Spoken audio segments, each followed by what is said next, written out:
Okay, so I'm Dan Smith. I'm the developer for the Spectrum Retreat. The Spectrum Retreat is a first-person puzzle game set in the near future.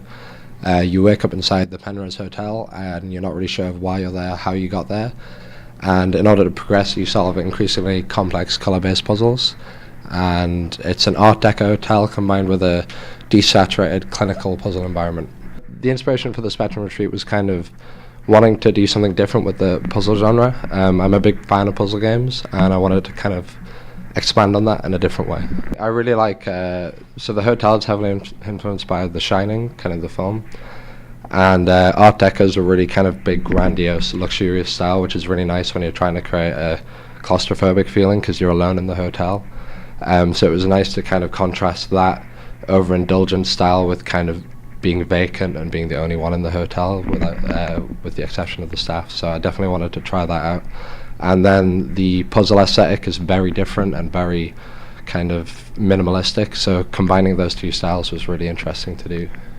Yes, this is my first game.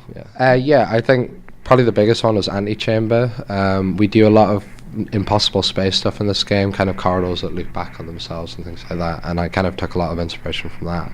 The Talos Principle is another big one. I like the way they did the hub world in that.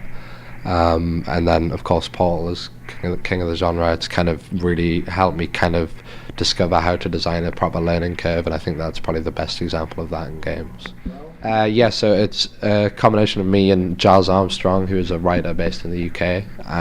We kind of worked on the script together kind of over the course of a few months, trying to go back and forward with different ideas. So it was based off a story I came up with a couple of years ago, and then Giles took it and put his own spin on it, and then we kind of worked together to get where we are now. Sure, so like what we've done with the technology in the story is we've basically said, yeah, it's the near future, and we've taken one specific aspect of technology and just pushed it a little bit further than we are right now.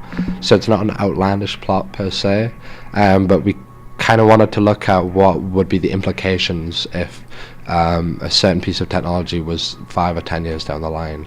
I don't want to say what it is because it'll spoil the story, but it's definitely looking at the consequences of technological advancement and artificial intelligence and kind of what the implications of that on humanity are. In this case, it's a very personal story about one person, but it does have a bigger picture look as well. Yeah, so it's on Steam, it's on PlayStation, Xbox and Switch as well. It's out this summer though, so it's out very soon. The best way is to follow me on Twitter. It's @RealEntropy, and it's also being published by Ripstone Games, who have their own Twitter, and they do all their releases and information on there as well. Great, thank you.